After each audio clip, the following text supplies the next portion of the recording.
The shapes of molecules and ions. The first step towards identifying the shape of a molecule or ion is to draw out its Lewis structure. The Lewis structure is otherwise called a dot-cross diagram.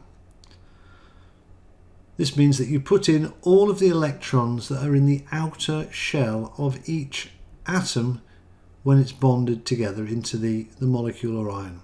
Remember that for an ion you must add the electrons that appear as a charge if it's a negative ion, or subtract them if it's a positive ion. So the first step is to count up the electrons around the central atom. Remember that each atom has the same number of outer electrons as the group number, or the old group number. I mean, carbon now is group 14, it used to be group 4, so carbon's got 4 electrons in the outer shell, oxygen 6, sulfur 6, etc.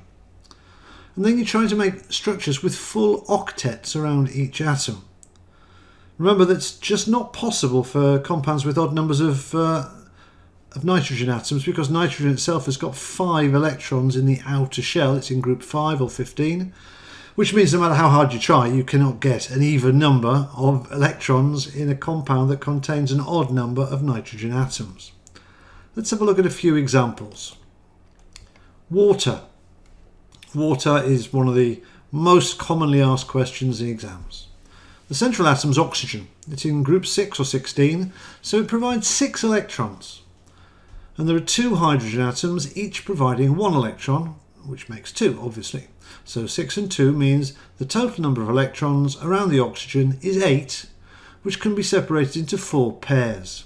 So there's a picture of our oxygen atom with 4 pairs of electrons, although we've borrowed 2 electrons, remember, from the hydrogens. This makes the electronic structure tetrahedral, and the angle between electron pairs would be 109.5 degrees or 109 degrees 28 minutes.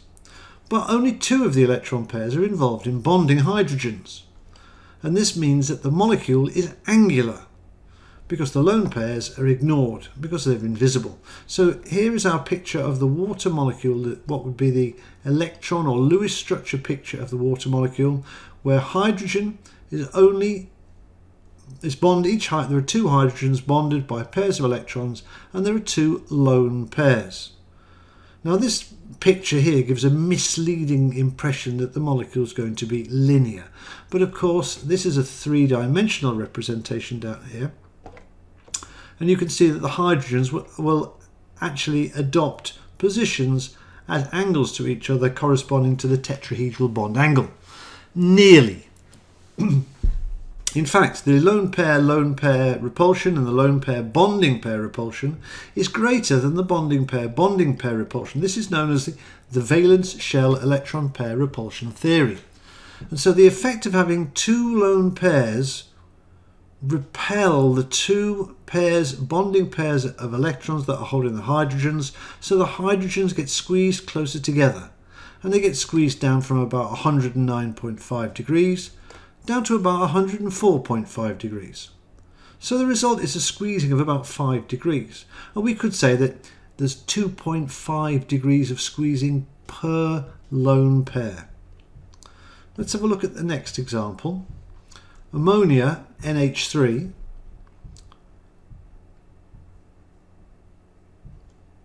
consists of nitrogen and 3 hydrogens. Well, the nitrogen starts off with 5 electrons. 1, 2, 3, 4, 5 here. And each hydrogen shares 1 pair of electrons. Therefore, 3 hydrogens provide 3 more electrons, and the nitrogen gets its full octet. These 4 pairs of electrons arrange themselves tetrahedrally, but of course only 3 of the positions are used for bonding, and so down here we get a shape where we cannot see the lone pair, but the lone pair is there, and the 3 hydrogens are in an organisation which we would call trigonal pyramidal with the nitrogen.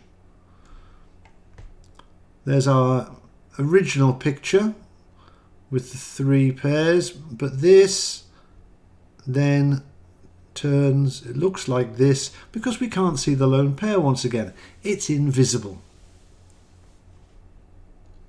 Now the bond angle here, the HNH bond angle, because there's 1 lone pair here squeezing the hydrogens closer together by about 2.5 degrees, this bond angle drops from 109.5 down to 107 degrees.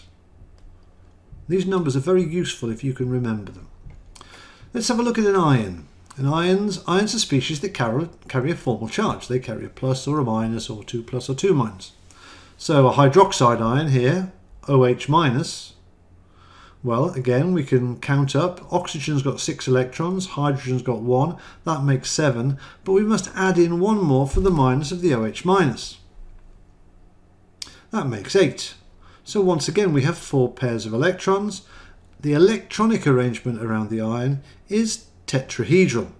Clearly, the molecule has no shape, it's linear, the only way you can join 2 nuclear centers is a straight line, so it doesn't make sense really to talk about its shape. But the electronic shape would be tetrahedral. And the hydroxide ion has got a full octet of electrons around the oxygen, and it has a pair of electrons around the hydrogen, which is what satisfies the very first period.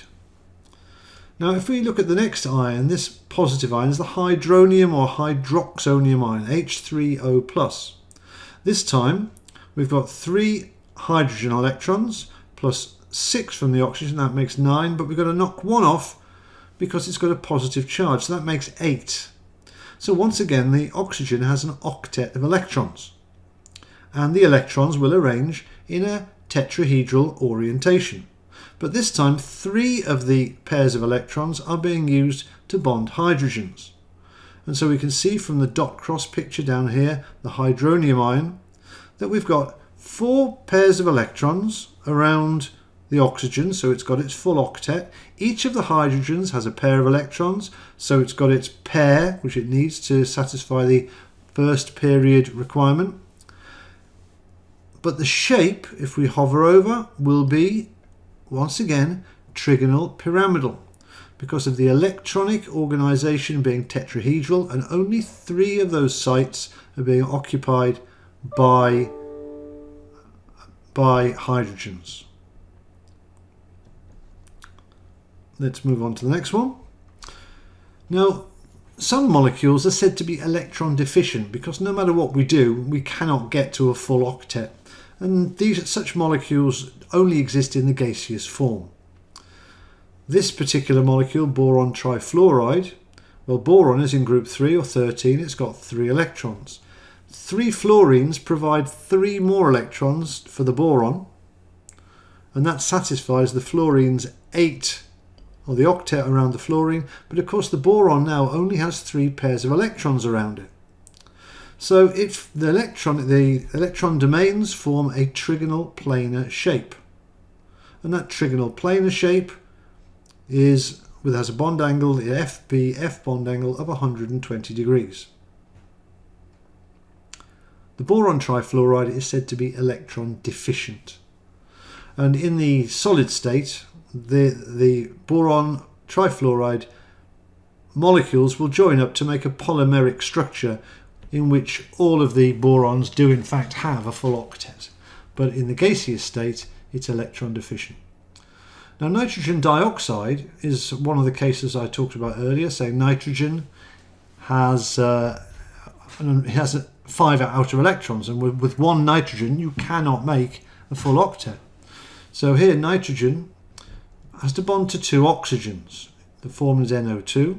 Well, we can share a pair of electrons with 1 oxygen, share 2 pairs of electrons with 1 oxygen rather, and this satisfies this oxygen's requirement for electrons. It has an octet. Now we've used 2 of the nitrogen's electrons, so it's still got 3 left. It could share 2 pairs with this oxygen as well, but if it were to do that, it would end up with 9 electrons in the outer shell, which is too many electrons for an atom in period 2.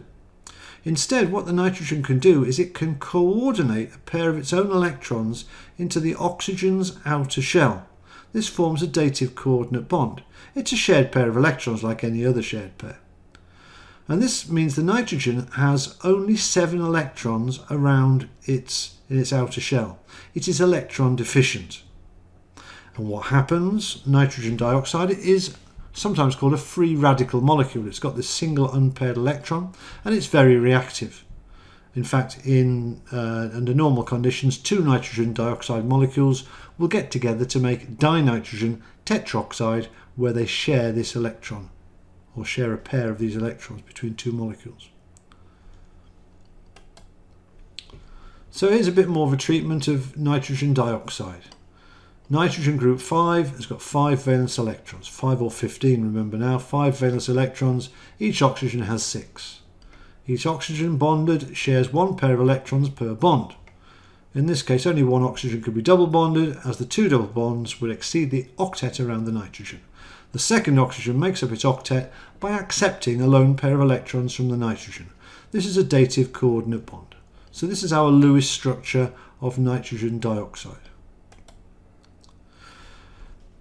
Now in period 3, some of the elements in period 3, such as phosphorus and sulfur, can expand their octet. That means they can fit more than 4 pairs of electrons in their outer shell. And we find this with molecules such as phosphorus pentachloride. Phosphorus starts off with 5 electrons in its outer shell. It has to share one pair with each chlorine. That means chlorine donates or provides 1 electron for the pair. So there are 5 chlorines, that's 5 electrons. 5 from chlorine, 5 from phosphorus. That means the phosphorus has 10 electrons in its outer shell. That makes 5 electron domains. And the organisation of 5 electron domains is this trigonal, for the 3 in the middle, bipyramidal organisation. It's a trigonal bipyramid. The bond angles around the centre are 120 degrees, and the bond angle between the apical chlorines and the equatorial chlorines is 90 degrees. Equatorial means they're around the middle, like the equator. Apical, the apex, the top and bottom. Sulfur hexafluoride has got the same kind of issue. Sulfur's got 6 electrons, 6 fluorines provide 6 electrons. That makes 12 electrons or 6 electron pairs. Those 6 electron pairs arrange themselves in an octahedral orientation or arrangement where all the bond angles are 90 degrees. 7 regions of electron density does also happen with things like chlorine heptafluoride. And this would be a pentagonal bipyramidal arrangement with 5 fluorines around the equator and 1 up and 1 down. This is not covered by the IB syllabus.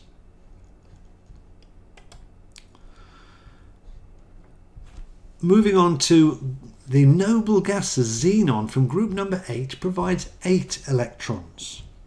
Now there are 2 ways that this can happen, this can bond, but we'll deal with the simplest one here. The total number of electrons again is 6 pairs because each xenon provides 8, each fluorine provides 1. 8 and 4 makes 12. That's 6 electron domains.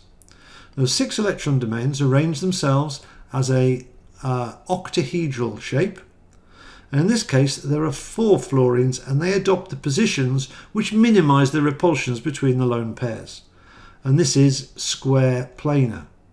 So the bond angle, the XEF bond angle, is 90 degrees.